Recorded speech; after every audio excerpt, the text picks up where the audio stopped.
Welcome to one more edition of Politics Done Right. Today we have a very important program, and I tell you something, when you write stories, when you tell stories, people hear you, they read it, but sometimes you have to see things in real time to understand the evil within certain political processes.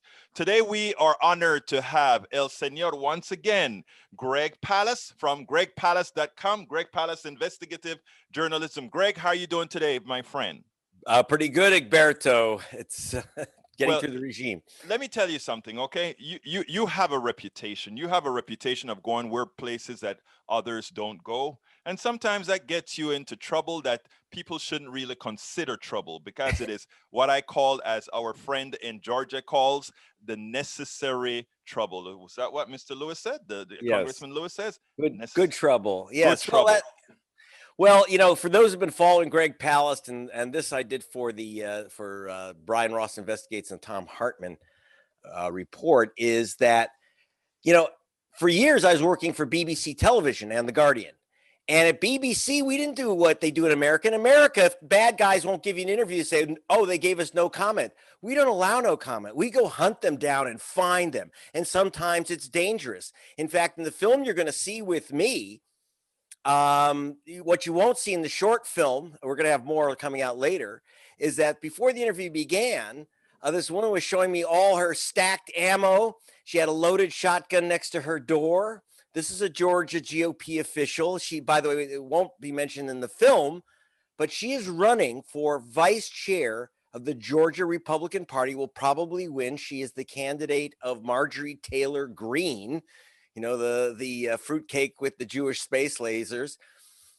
But this is an important GOP official, not minor stuff.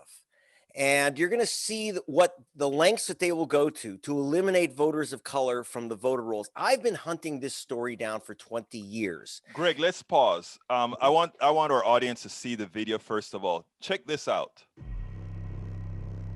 We're about to meet with a GOP official who says that she has personal knowledge that 32,000 people are voting illegally in this county. So my name is Pamela Reardon.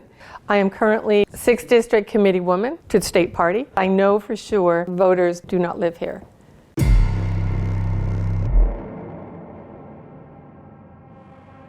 This year, Georgia's GOP-controlled legislature passed a new law saying you can challenge an unlimited number of voters.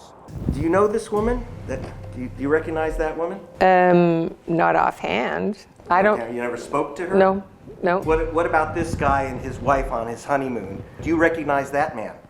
No. So you didn't call him, but you challenged his right to vote or have his ballot challenged. Sir, get out of my house. Okay, I will get out of your house. The challenge statute didn't ever contemplate someone coming to town and challenging hundreds of thousands of voters at one time. This, in our view, was an abuse of that statute. That doesn't mean that you get to print out reams and reams of Excel spreadsheets and just, levy a charge against thousands of people that you don't even know and get them, removed off the rolls. Imagine using the Ku Klux Klan Act of 1871. It gets real when you get arrested. It gets real. You heard of the Ku Klux Klan law of 1871? I'm from Canada. So you don't know the Ku Klux Klan law? I'm from Canada. Clearly you don't know Georgia law. He's a legal voter. I got my right to vote in '94. Okay, so I don't like people voting illegally. Get out of my house now. I shall get out of your house before now. I throw you. And you are sure that this is your legal voting address? You are an asshole. Georgia, divided down the middle, and this civil war ain't over. This is Greg Palast in Georgia reporting. Right. Greg, how did you actually get into this woman's house? I mean, it seems like that was a hell of a feat. Well, it's very simple. We set all kinds of systems of getting and often jumping people. By the way, we always try to go through the front door. That is, we always ask people for interviews. I don't just, you'll see me jumping out of bushes, out of cars. I mean, I do everything but jump out of an airplane. I'll travel to Africa to hunt down bad guys, and I do. But in this case, we simply asked for an interview from our team they didn't mention that Greg Palast would be the reporter, but that's not the issue. They said there would be a reporter coming to talk to you because she is running for office for vice chair of the Republican Party. So we got in, but once we start, and she was really happy, here she is on national TV. She's going to, show her stuff. And then I start asking her those uncomfortable questions. As you see, I showed her the photo of a woman, Tamara Horn, whose vote she had challenged. When I showed her the photo, she said, "I've never seen this woman. I don't know who she is." Like I'm going to accuse her of something. Yeah, I was. You try to block. In fact, you're blocking this woman from voting. Her challenge will prevent this woman from voting. Now, Tamara Horn, just so you know, Egberto, told us that she had lost her job and therefore had to sell her home and move down the street to move in with her relatives. She's still a legal voter in Cobb County. That's a suburb of Atlanta. But she won't have her vote counted unless she gets a notice and goes through a whole hearing that she is who she is. And understand, this woman has personally, that you saw in the red dress, personally challenged 32,000 voters. 32,000. On what basis? I mean, this is what behooved me after I saw the video. On what basis is she challenging them as a Georgia citizen? Is that correct? Yeah. So here's the gimmick. Georgia's always had this Jim Crow law that says you can challenge anyone. That was used by that any voter can challenge another voter. That was used by Farmer Joe to say, don't let Black Farmer Joe vote, and that would stop their vote. But now, instead of using white sheets and Klan tactics, they use spreadsheets. This woman got a spreadsheet from a group in Texas called True the Vote. And that said, oh, these people don't live in the county where they're registered to vote, where they're voting. They're mailing in ballots from China or wherever. There's no basis for this. And she didn't check at all, did zero checking, didn't send a note, didn't make a phone call. We did, just so you know, the Palast Investigative Fund, my team, thank you, Terry Mann, Pearl, called 800 people, 800.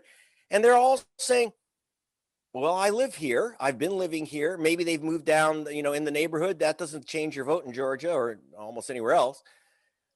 But they'll have their vote challenged. And the truth is that when you're picking out people this way, especially people who were shoveled around due to COVID, you're going to pick up a lot of low-income people, a lot of students who move dorm rooms, for example, and you're going to pick up a lot of voters of color, and the color's blue, of course. So 32,000, but she got this list from this group, True the Vote in Texas. Very dangerous. We've been tracking them for about 5 years. Zach D. Roberts is our specialist in tracking the right-wing groups. And True the Vote, by the way, and here's where it's dangerous. They're not just nobodies out of Texas. They are backed by the Bradley family of Milwaukee. Those are the new Kochs. This family has put $2 billion, Egberto, into right-wing groups and causes, and particularly aiming at figuring out ways to remove Black people from the voter rolls. That's just as blunt as it gets. That's what they're doing with their money.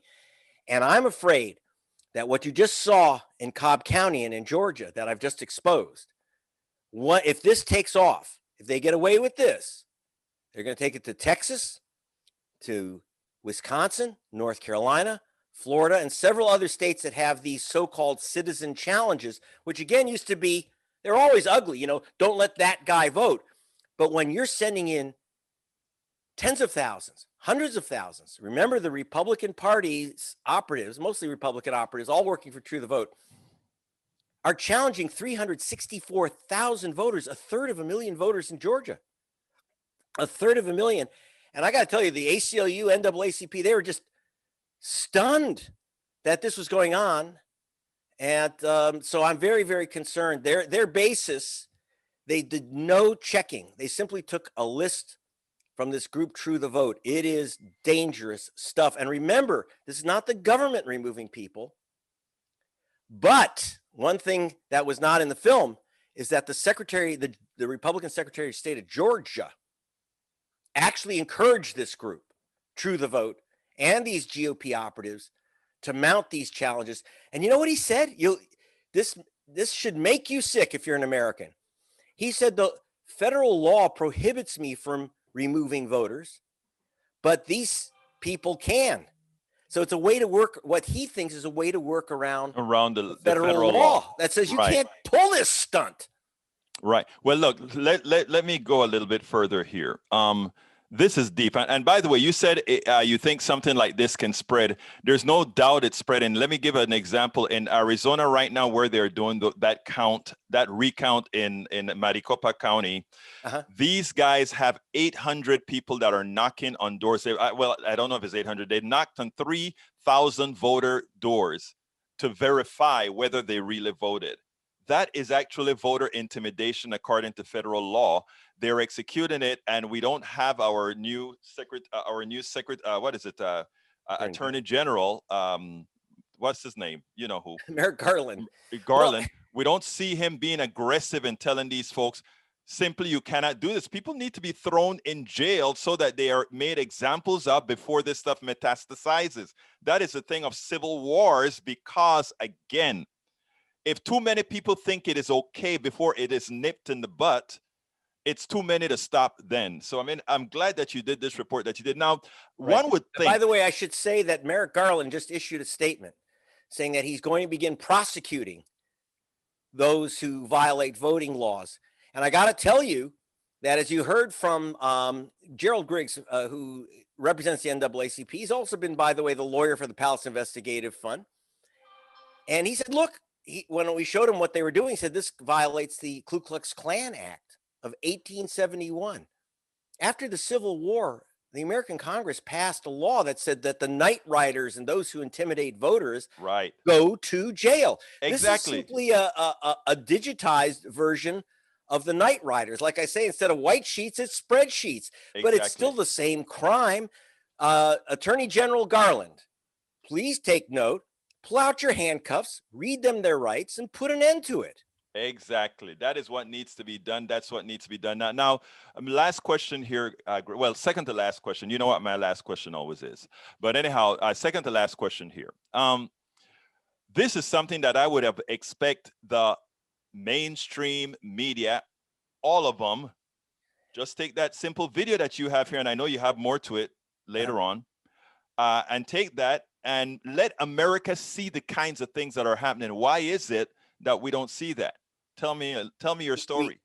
We never do. Look, back in 2000, 20 years ago, I broke the first major story of how the vote was stolen in Florida by Jeb Bush for his brother to get George Bush elected over Al Gore by 500 votes. But I discovered that they removed 58,000 black men from the voter rolls, saying that they were felons. Not a single one was guilty of anything but voting while black. Now, that was a huge story.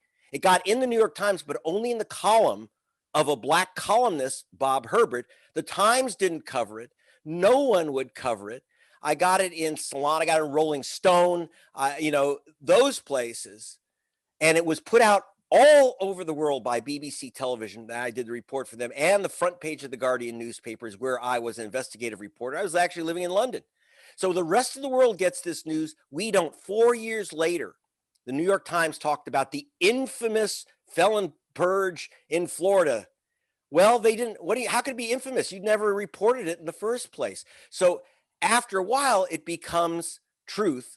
My reports do get in the mainstream press. Just give it 2, 3, 4 years. But it will be out in the BBC and elsewhere. It is sad because I think there is some sort of a collusion between the plutocracy here and the system. There is a particular modus operandi in the way things work out here. In other words, we don't rock the boat too much on the left. We don't rock the boat too much on the right. We try not to make it, many people don't like the kind of journalism that actually finds truth. In other words, a criminal is not going to tell you they're a criminal, or you're not going to interview a criminal and they say, yes, I did wrong. You're going to have to get into their space, however you can get into your space. And guess what? That is not what journalism teaches in our schools. Right. We teach being polite. We don't teach journalism.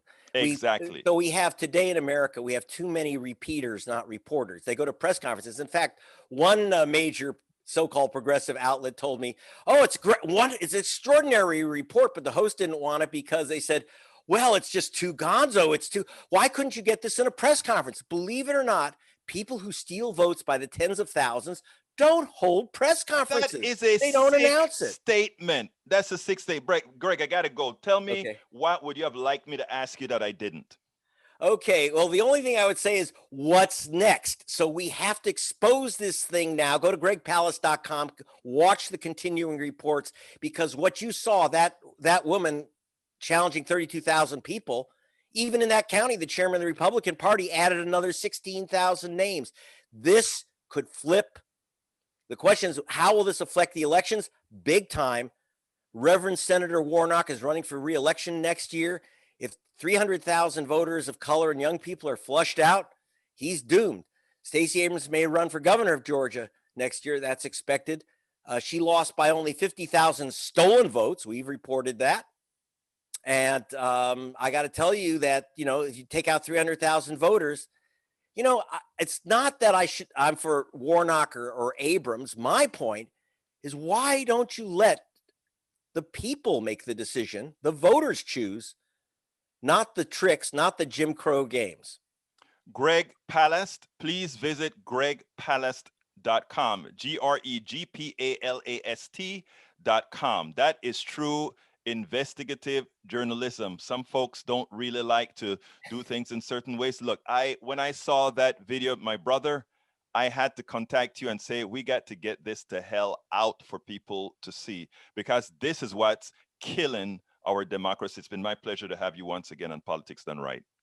Thank you, Egberto. This is an extraordinary platform, and I appreciate the work you've been doing.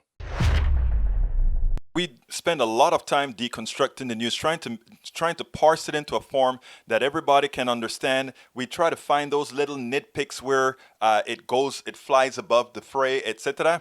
If you really like these videos that we do, I want to ask a big favor. Please go ahead. Number one, subscribe to our channel. And number two, please join if you can. Thank you so kindly for watching. Keep watching. Please remember to share. We must populate the entire internet with our progressive message, a message that we know is what most Americans say that they want. So help us, please join.